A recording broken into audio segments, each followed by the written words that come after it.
Hi, good morning, and thanks so much for joining me here on nearly the last day of December. It's the 29th of December 2022. And take a look at this. Talk about early digital technology. Well, yeah, okay, I guess you can call this a digital clock. This is from the mid-1930s. And it's in a fantastic Bakelite case. Almost completely without damage. I say, just noticing a little corner in the back is broken back here, but otherwise, what a fantastic looking thing. Just a simple clock. Does it work? Well, no, it doesn't, because I've already plugged it in to find out, and it doesn't. It doesn't seem to work. This clock is called a Telechron. Here, come on over and have a closer look at it here. The Telechron. Not quite sure what the red is here yet. This could indicate the power is out. On some of these clocks, if the power goes out, a little red, that's almost certainly what this, a little red warning comes up to indicate the power's been out, so the clock's not reliable anymore. It needs to be reset. And there's a second hand here. I'm pretty sure that's what this is. It says 45 right there right now. So I think that's 45 seconds. So this will be rotating, and then these numbers will change. 1930 something. And look at the quality of the cabinet here. It's fantastic. No one's done anything terrible to it, and I'm not going to either. These surfaces will remain really shiny as long as you don't abrade them, scrub them, chemicalize them, or do something terrible to them. Okay, so I've already taken out the 4 screws that are holding the cabinet on. So we're going to take that off, find out what's inside here. So, what do we see? Power cord. It's not. This is not plugged in. Power cord, coil. Some laminated iron parts. They seem to be fit around this feature here, which I'm going to guess is the actual rotating part of the motor. Down inside here, I guess. It's a little bit surprising. The motor meets up with some gears. And we have this piece here, this lever piece. So we look underneath. There's a finger hole, and I gotta guess this is a way to advance the clock. That's probably what you're doing, like that. Doesn't seem to be connected to anything. Oh, I see what that is. So that's the red warning. I guess you put the power in and you flip the little lever, and the red warning, probably through magnetism, is probably held up like that. So you just see brown here, and then power goes out, it falls. That's what that is. How would you actually set this clock? You just turn the wheels by hand.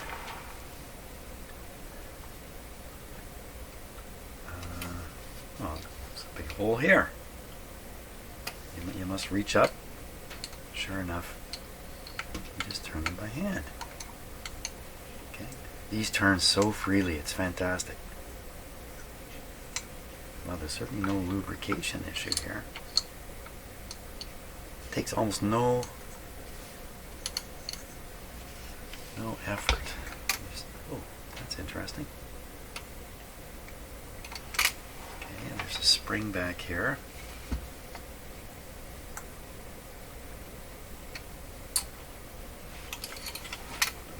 That's the pusher mechanism.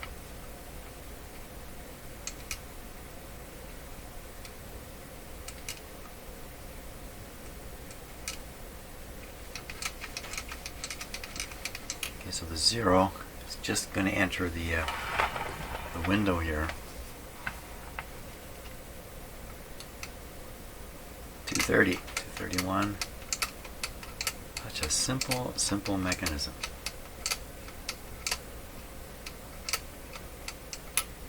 something is moving this bar.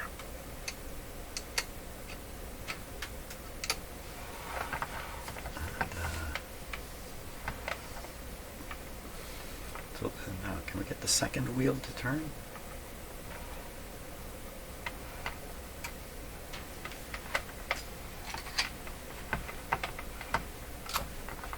I'm thinking this is probably just stuck from lack of lubrication. Oh, no, that's pretty free.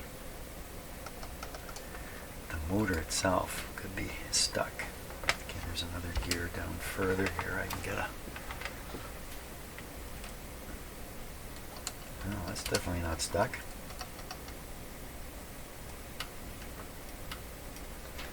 Could it be when I plugged this in and tried it, I was too impatient. I didn't wait long enough.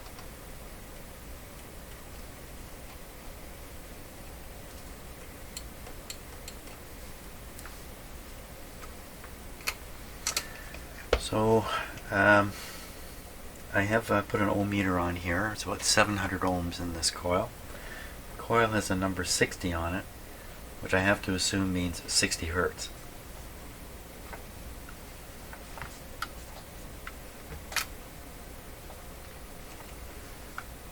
So a little bit of writing on the motor here.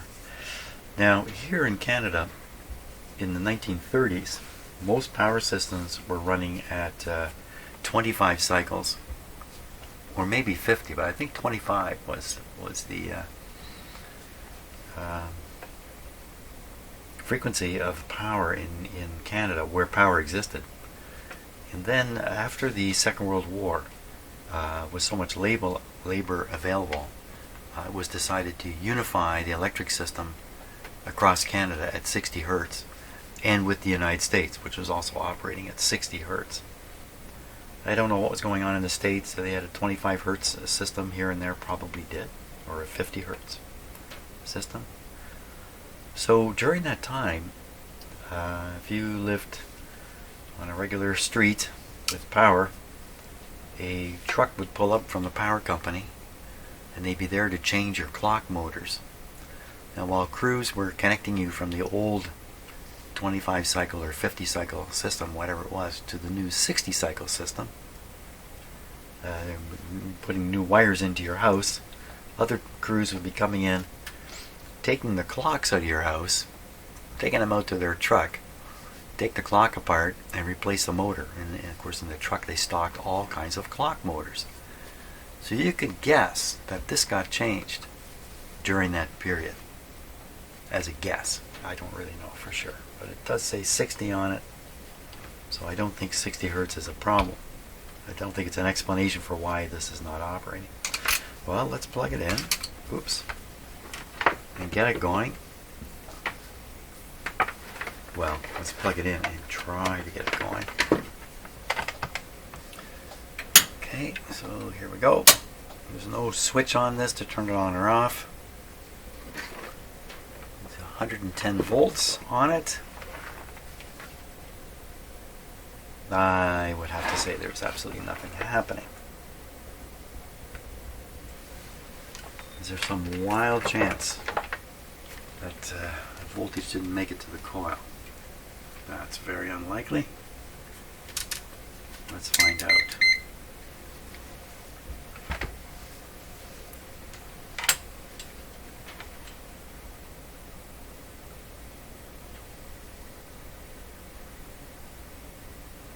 So there it is, 118 volts on the coil.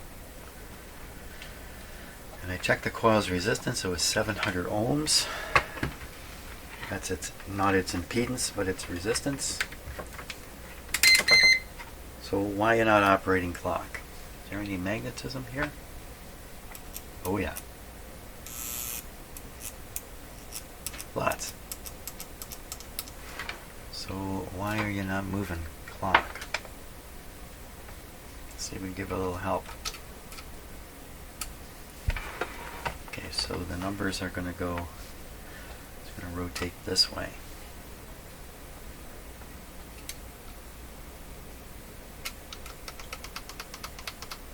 Doesn't seem to want any help. Is it possible this is implicated in it? I have some trouble believing that. we are.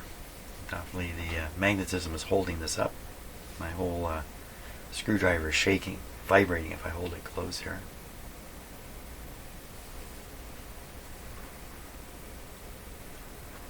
Not moving now, so how exactly would this motor work? Inside this.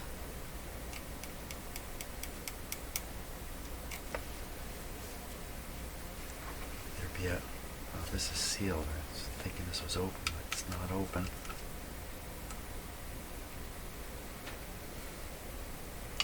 These copper pieces here are reminiscent of what you find in a motor in a record player. And my understanding is these are to help the motor start turning. Otherwise, I guess everything is so symmetrical, the motor doesn't feel any pull in any one direction. But with these here, some lack of symmetry occurs in the magnetic field. That's my understanding of it. And that lack of symmetry is enough to kick the motor over. Okay, I gotta remember, these things are sitting here ready to shock me. Come on, motor. Won't turn at all. So something is moving here. You know what? I don't need this plugged in and turned on. I'm going to turn it off. Pull the plug out.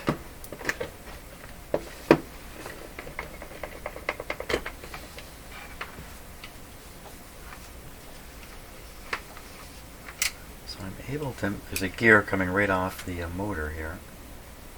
I'm able to move it. Is the shaft of the motor moving with it? You would think so.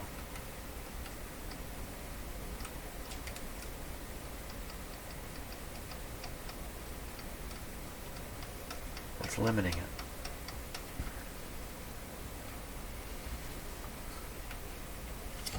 Oops.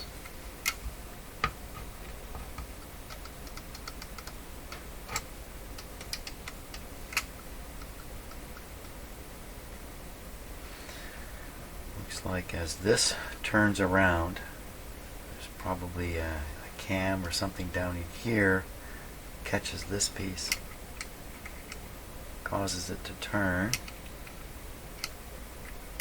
And this in turn is affecting these guys here somehow.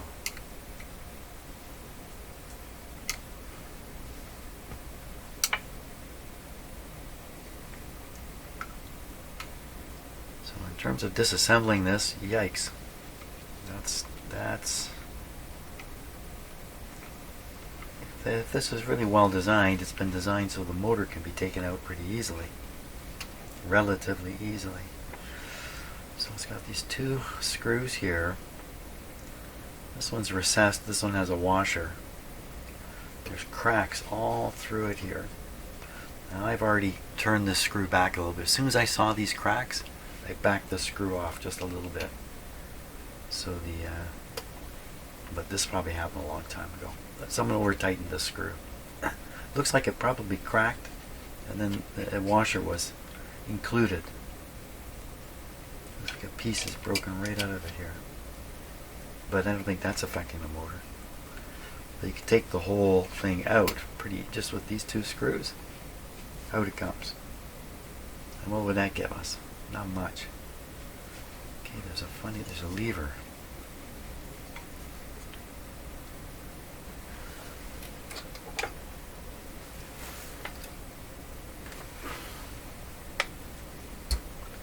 Right in here. So it looks like it has a roller on the end of it.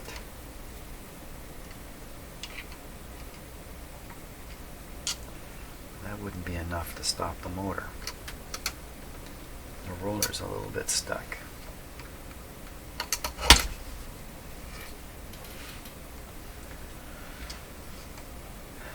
Magnetic field, motor inside there.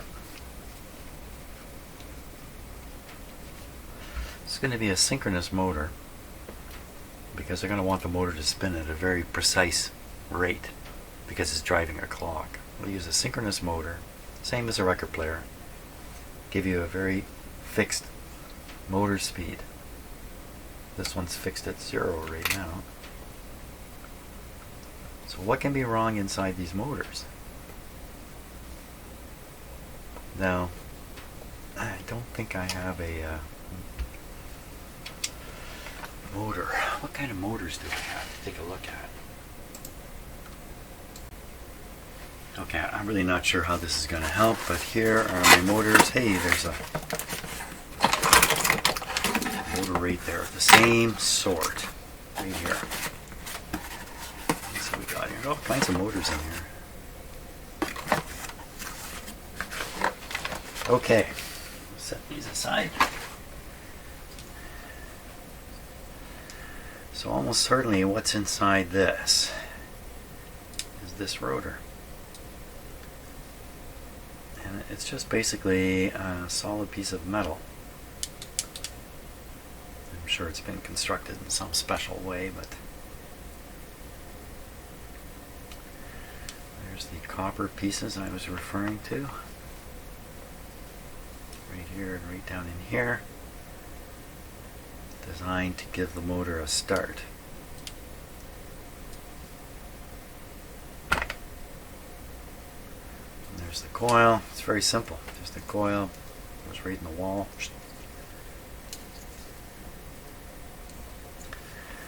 Okay, hasn't really revealed much. Now, it could be that the amount of force this motor generates is very low. And so if it is stuck, just a little push would get it going. But I've already tried that.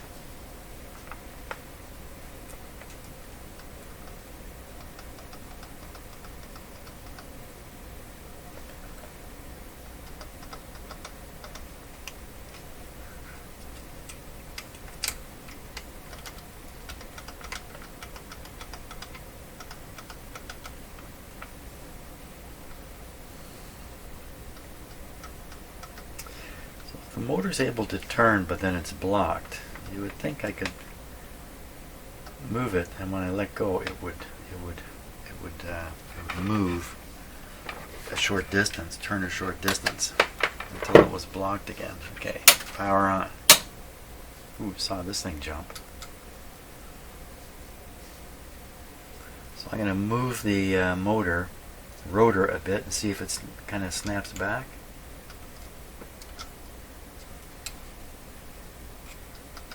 Doesn't feel any different. No difference at all. And I cannot tell if the gear is rotating on the shaft or if the shaft is rotating with it. But you'd have to imagine the gear is fixed on the shaft. And if I can move the gear, I'm turning the shaft a little bit inside the motor. What is stopping it from just going around, around, around?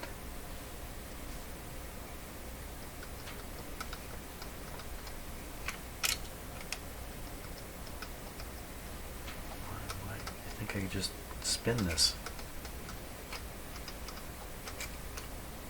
but I cannot. Okay, let's turn the power off again.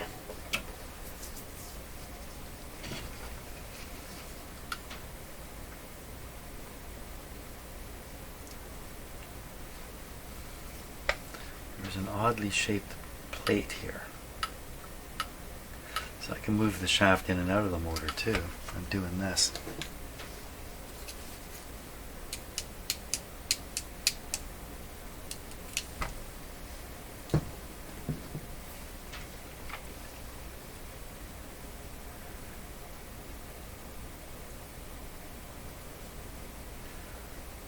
Boy, I don't know what to do. What do you do about that? If it's so easy to take apart, you'd say, well, we make this easy to take apart. So I see two screws here and here. Looks like to get at this lower screw, you need the whole unit out. So you take it off the base, pop these two screws out. The motor slides off the end. The magnetic part slides off the end of this motor housing. This just looks like a solid piece of metal, like a sealed unit practically. At that point, maybe this motor comes right out. Because what's holding the motor on? Well, I don't know about that. Because the shaft comes through, there's gears hooked up to it. How could they? How could they slide through? You can't pull this out.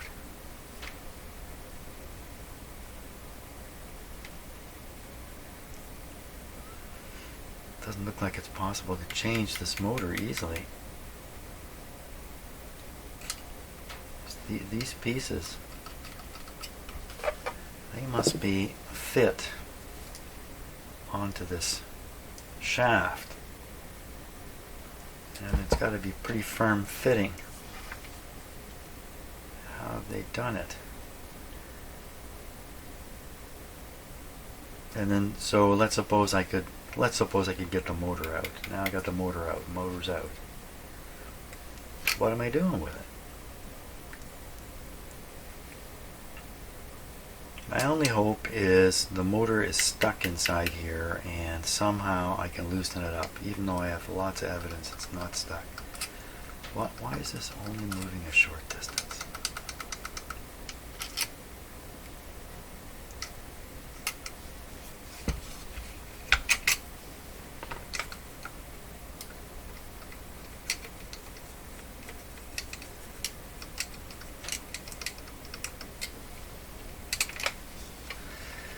Even though this is only moving a short distance for reasons unknown, if the motor was operating, it would have driven it to one limit of this distance.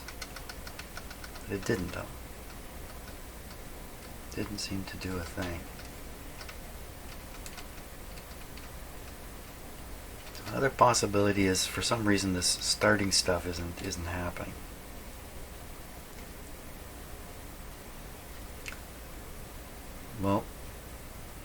Well, the thing about this motor is it spins at a very high rate, and then it's geared down to drive the record player platter. This thing's spinning at a very high rate. Wouldn't this one be the same? Oh, you know what that means? It's inside is a motor spinning at a high rate with gears inside here. But the shaft would be offset. See, like right now, the shaft is centered on the rotor piece here. The shaft in there on this motor is also dead center. Is it? Sure, it's dead center. It's not offset at all. So what's going on here? This is a motor that turns at an extremely slow speed, or is this going at a high speed? I can't see that. The second thing would be just racing around. Why won't you go around? Somebody's got their foot on the brake.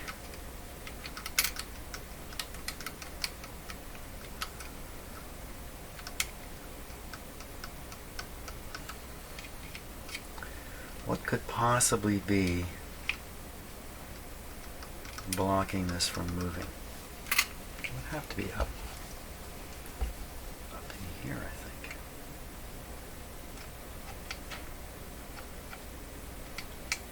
Why would that be? Why would there be something in there to stop it from moving?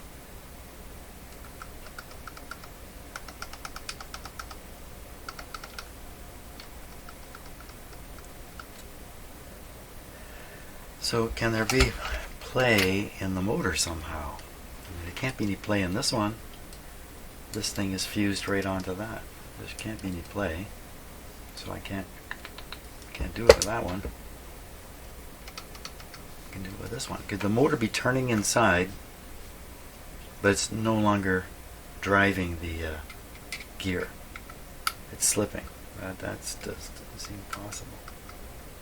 Can I get a good look in there and see what's happening to the actual shaft? That's a good question. Okay. I'm going to use a different camera, get a much closer shot of this. Let's see See what we can see here. I may have to refocus this camera. I'm sure I will.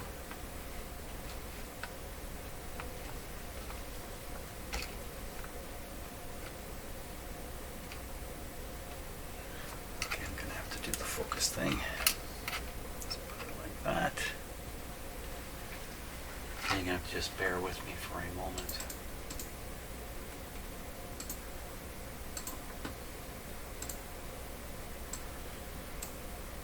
Okay.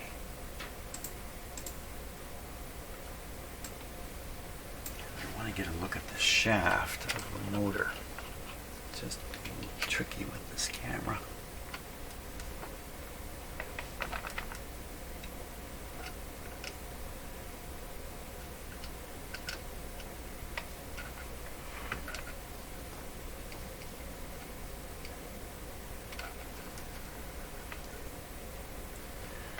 This is about the best angle here.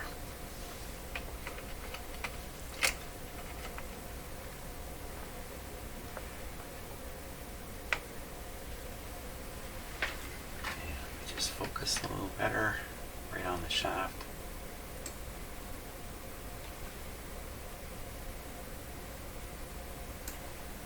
Okay, now can we see the shaft moving?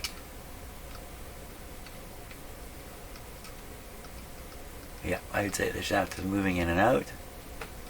Oop.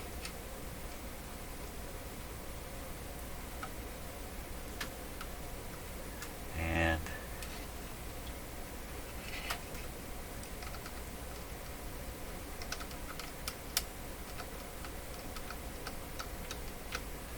is that shaft turning?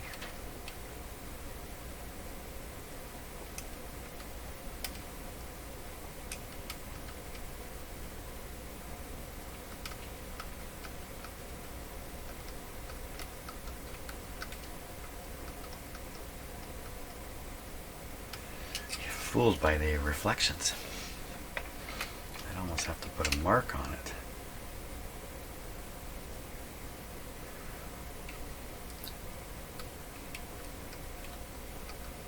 Well, we can see the shaft move in and out.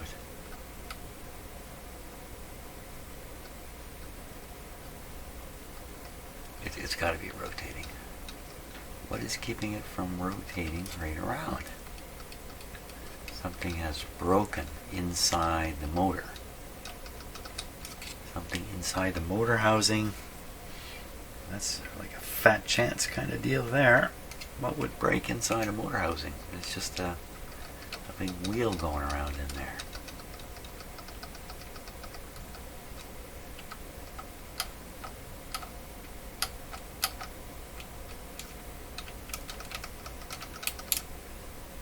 Does not want to turn around.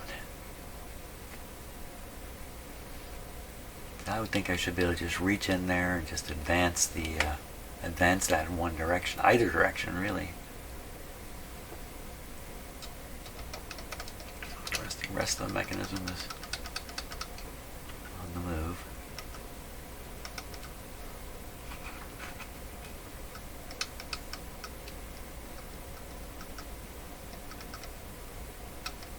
Well, I don't know what to do.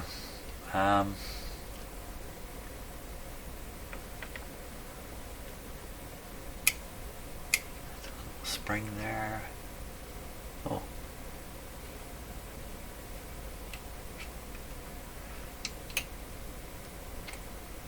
that looks like that might get in the way. Okay, moving this piece here. Okay, with it out of the way.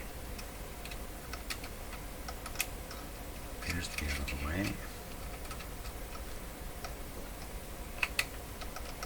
No, it's the same, exactly the same. So this piece I'm moving here, this is not designed to block anything.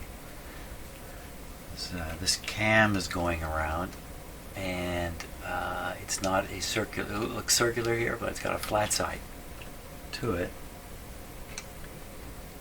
So that looks like it goes around once and kicks the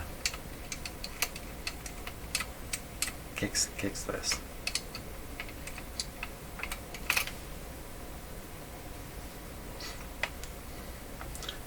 Oops, why are they saying that the spinning second hand doesn't actually operate the mechanism in some way? It's got this piece here.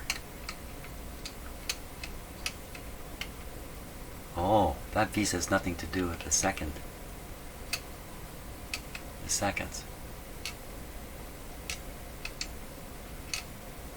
It's all about this cam.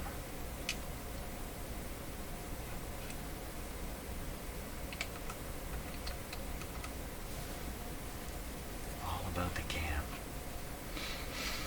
Well, I don't know what to do. That's disappointing. I'd love to get this thing going, but it seems like the problem is hidden away inside here.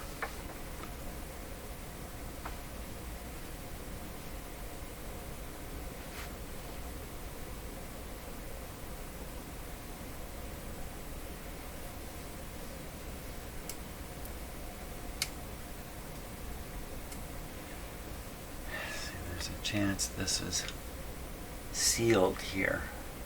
You can see this part of the can is compressed. It's been squeezed down onto this bottom piece. And there's a chance they're like soldered closed. Doesn't look soldered.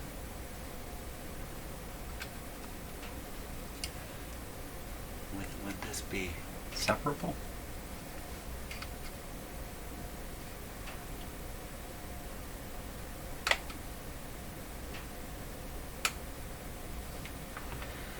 Well, okay, so this is an interesting vintage clock. It's antique.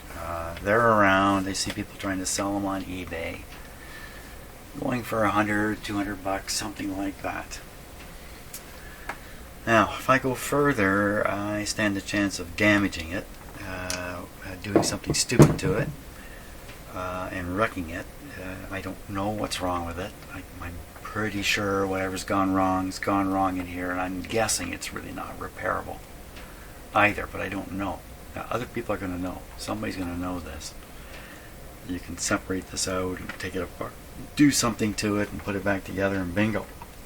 But I don't know that. And if this weren't such a cool looking thing, I would be inclined to press further with it. And maybe there's other videos on YouTube showing how to deal with this motor.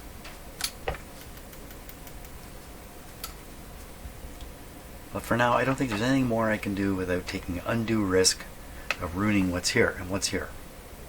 Well, not much. Something to look at, anyway. I mean, it's definitely got a look. It's got quite a neat look.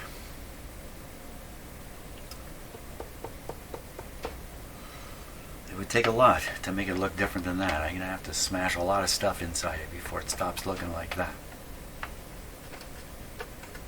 And you can set, to your favorite time.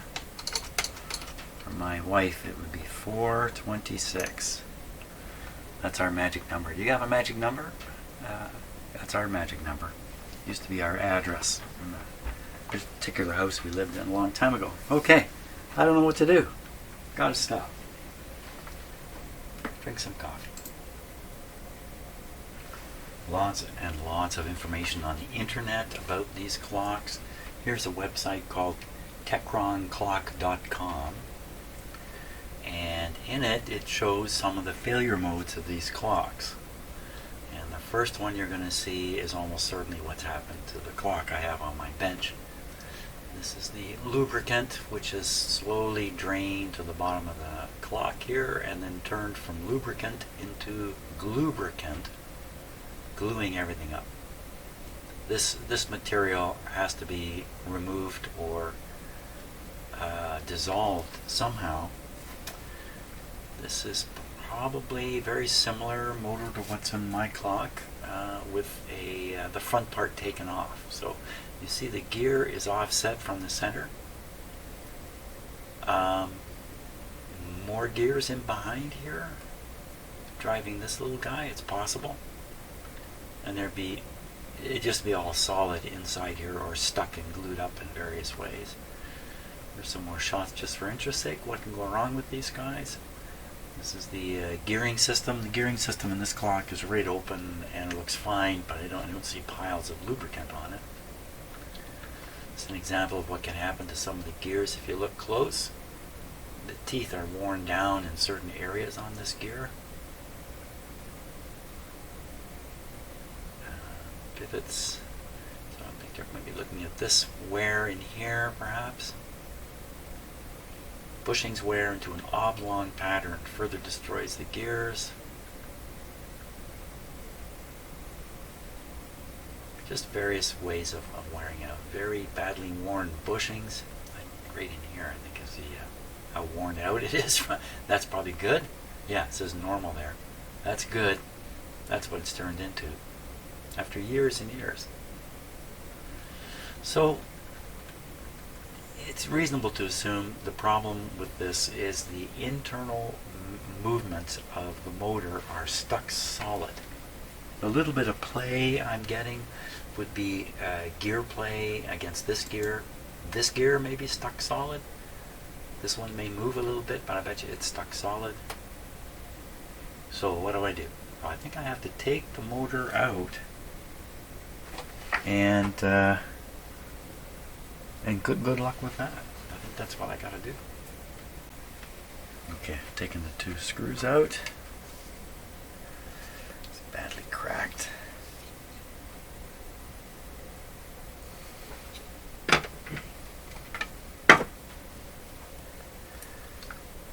should be able to get at these two screws.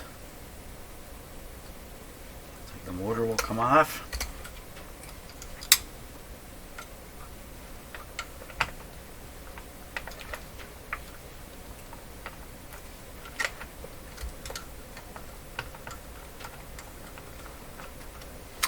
I was watching a video while I was drinking my coffee before coming back in here. Watching a video on DNA and the whole question of how do we get to look the way we look? Like, how did the cells in my hand get to look like a hand? How did they turn into hand cells? And I thought the answer was the DNA. DNA contains the instructions to build a human. This is what I've heard my entire life. All the instructions are in DNA, and presto, human, dog, cat.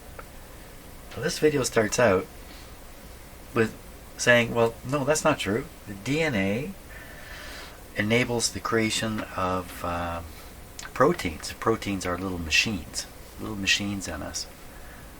But the DNA does not contain instructions on how to make a hand. From there, it just gets weirder and weirder, the story.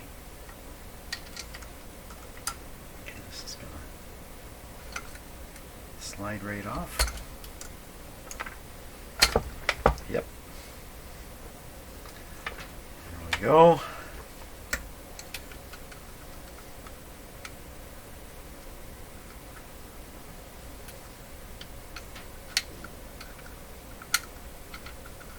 It's pretty loose and floppy in there. Is that an example of a worn out bushing?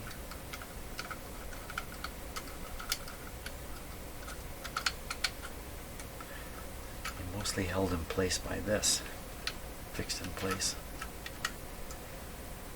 Okay, so how do you get this out of here now? I'm back to the problem of oh, everything was turning there for a moment. Well, turning the whole motor.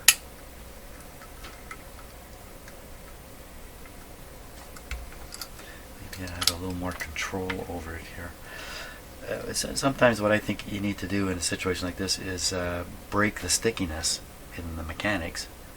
Just get any little movement in there and then douse it with solvents to sort of reawaken the old lubrication, which can be done sometimes not. Okay, let me get right on the motor gear here. I could break a gear, I guess, if I'm not careful. This is not good. So I'm applying pressure in one direction and hoping to feel things turn. But you know, the gearing ratio in a motor like this is such that in here is a, I don't want to say a cage, but something like that going around at a fairly high speed, but it takes almost nothing. There's no torque in it. So it's geared to provide torque. Well, that means the reverse situation when I try to move this gear here, pretty tough to get that piece spinning inside there at a high rate. You know, the gear ratio is not working in my favor. So it may feel stuck when it's not stuck. Well, how are you supposed to get this out of here? You have to take this whole plate off, and that's not going to help either. At some point, you've got to pull this case off. And that sounds almost suicidal to me. Because it's squeezed down here. And if I just force it off, I have to bend all this back out again. That's not going to go well. It's not really meant to be entered and repaired. So what about drilling a hole in it and flooding it with solvents? How would that help the situation? So there's going to be a little gap where the shaft comes through. What about trying to flood it with solvents there? When judging that picture on the internet, this is not an easy thing to solve or dissolve. Dissolve, I guess would be the word. So if I spray some WD-40 up there, what are the chances that enough's going to leak inside this can? Pretty minimal. And just I'd look to see if like how could this possibly just come off? I mean, well, it's going to come off like in the picture. There's an internal wall in here, and this is kind of an open area in here.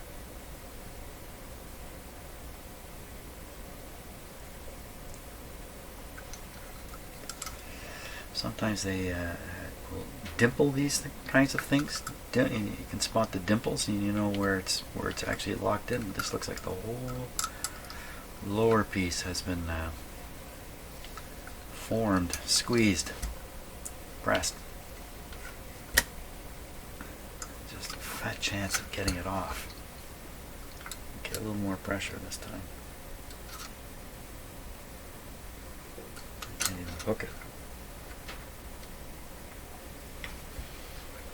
I need a sharper screwdriver.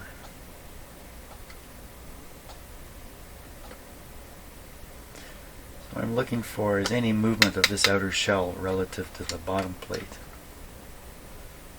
Any movement at all. But it's not going to move. It's just not going to move. By the time I'm putting enough force on here to move this, I'll be doing damage. And then I'll be, you know, there's some value in this just sitting on somebody's mantle not operating. Not much value if I've, you know, accidentally crushed part of it or something. Plus, I think you can get these motor replacements just from what little I saw on the internet. It looked to me like there's a lot of people with Telechron. There's many of these clocks, not just like this. All kinds of Telechron clocks. They probably all have very similar motors, maybe even identical.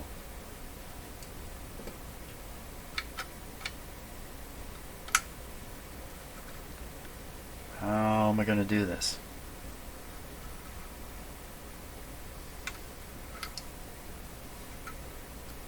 It's a very unusual shape right in here. And if it's shaped that way for a reason, something inside is fitting up into here. And drill a hole, fill it full of solvent and have stuff leak out of it forever out that hole. You can drill a hole on the top of the motor or arrange it so the hole is on the top. There's no particular way for this to go in here, I don't think. And if it's on the top, the oil and stuff won't leak out. So a little dimple right there, dimple there. dimple there. Something has been squeezed in at the top here, and then there's this piece, this funny little dimple here. Just one here. That's a little mysterious.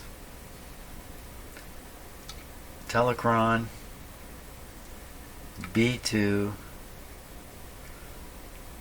something top.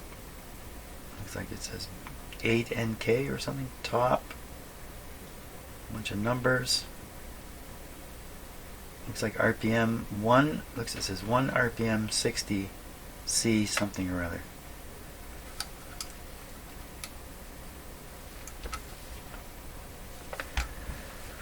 I think that's as far as I'm going to get here. I don't want to rush into things. Of course, you know, what harm can you do to a motor that's stuck like this? What would I do to it that the next person who owns this would say, well, who wrecked that? I don't want to be the guy who wrecked it. Because maybe there is a solution for this. Maybe you can drill a little hole in it. Maybe you can pour in a pile of solvent, mix her up, dump it out. You're back in action for some period of time. I'm going to look for more resources on the internet. So this website has an interesting section here called Examples of Poor Restorations. So here we are. Examples of poor restorations. Bad aim. And so what I think they're showing here is somebody drilled this hole, and when they did, they smashed or bent this part. I think that's what they're showing here. Not quite sure.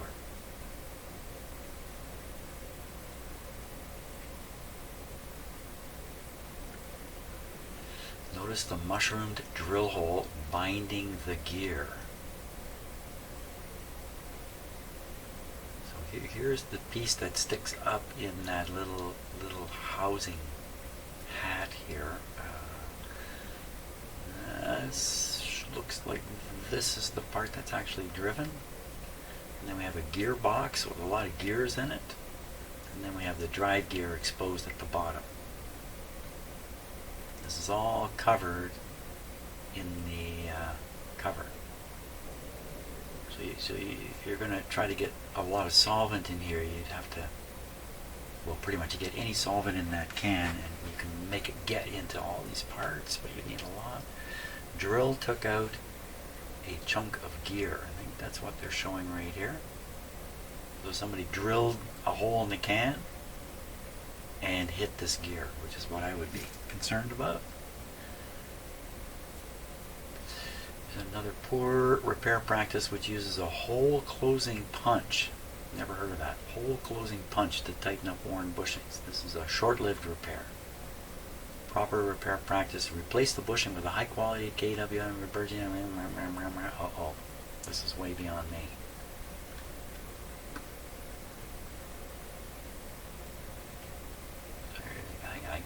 I guess this is the bushing that was purchased. Where do you get those? Apparently this repair person couldn't figure out how to properly bush a rotor, so he made a piece of brass to stabilize the worn bushing. So I think that's what this is. This is to try to stabilize this thing. I think that's what they're trying to show here.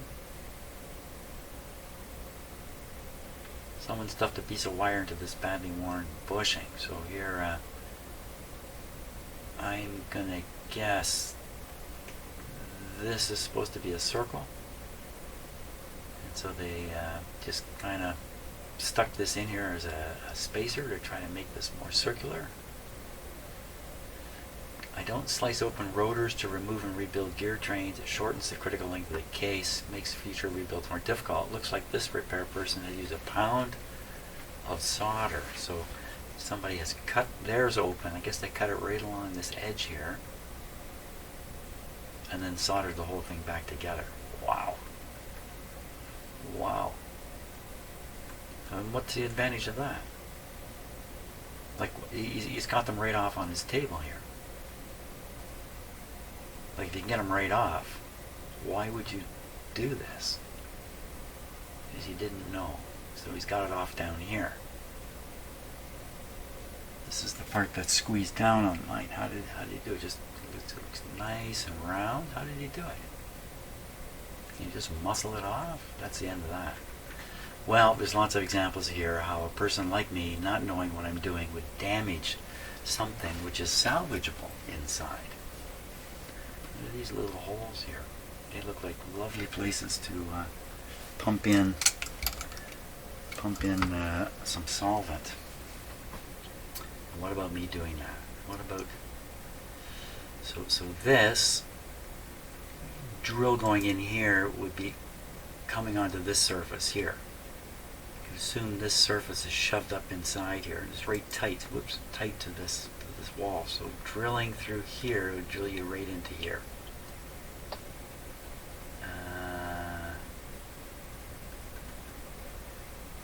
Where else? So another place to drill would be to drill in the side here and hope to go into this gap.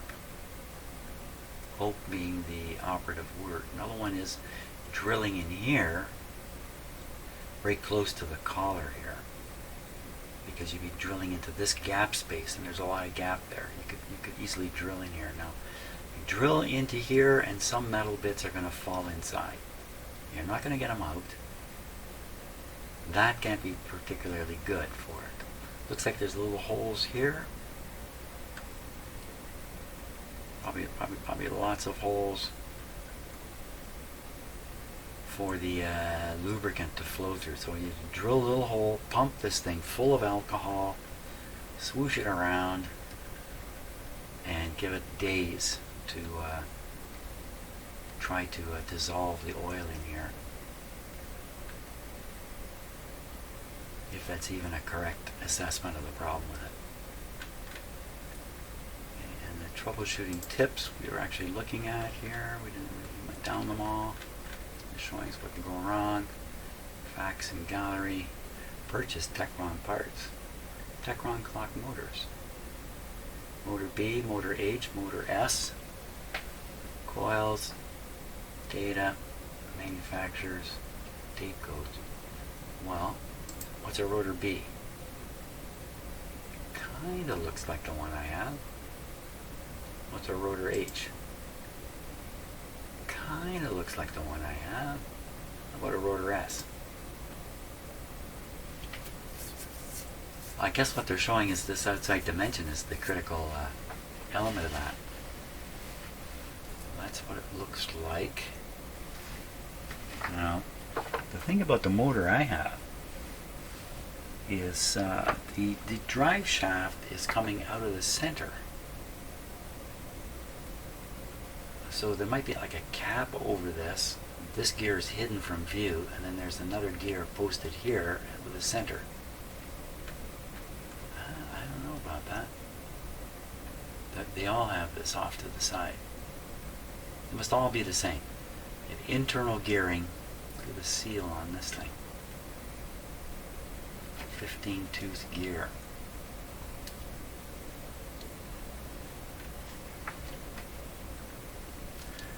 Yeah, mine has a much longer body, but you see the body is this is just a different one. It's not an S, not an S, not an S. I think it's got to be a B. Oh!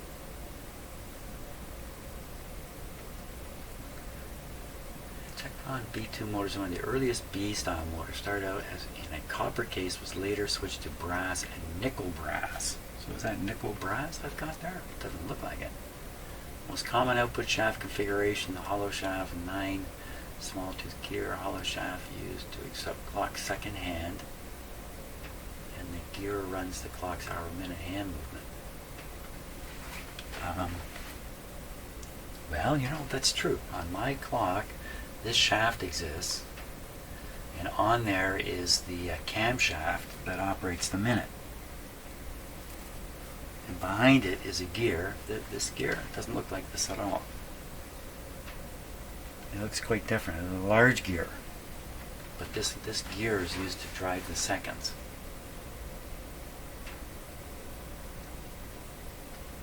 Well, here's one in the center. B2 is the cyclometer series with rotating number wheels. Cyclometer? One of the earliest digital clocks. Well, that's what I've got, isn't it? These rotors have a small threaded shaft for attaching a cam. Well, that would be the small thread shaft. Yeah, you know what? And that's exactly it. Attach the cam on here, but there's also a gear in here. Vertical had a left-hand thread. Horizontal cyclometer is used in the arch of the company. The little shaft and cam thread stripped from improper removal.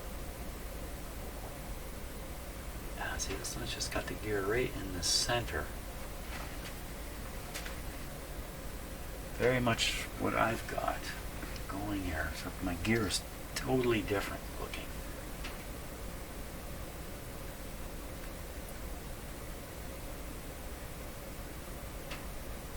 Wow, this looks like the guy here. It's got this squeezed area out here. But, yeah. Maybe this is it, the B13, the last B style, continued into the 1970s. They were making these things in the 1970s. Lower cost aluminum case. Well, this is an aluminum case. B13 rotors originally had a problem. GE took over production from Telechron, decided to switch from oil to grease, and this defeated the whole purpose of the Telechron capillary lubrication system. In addition, the grease quickly dried up, which left the rotor starved for lubrication. My theory is they used grease because they went to a cheaper crimped aluminum case and oil would seep from the crimp. When I restore a B13, it gets converted to synthetic oil and the crimp is sealed with special epoxy. Well, that would be it. Down below is the very scarce B16. That's not mine.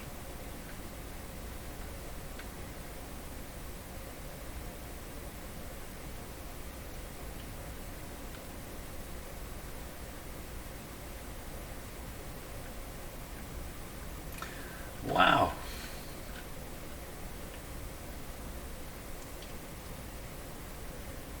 So what he says is, when I restore a B13, it gets converted to synthetic oil and the crimp is sealed with special epoxy. They're talking about this crimp. Somehow he gets this open. Well, how do you even get it out of the, like it's got a gear here, and then there's a big metal plate running here. How do you get it? How do you get this? How do you do this? I gotta leave this for clock repair guys. I think that's the bottom line here. The best future for this clock is to go to the hands of somebody who knows what they're doing with it. I'm on my way to making a mess of this, I think. You have to get into this somehow. How you doing that? And then when you're finished, this guy does a beautiful job, or he's going to do something like this. Put epoxy all around here.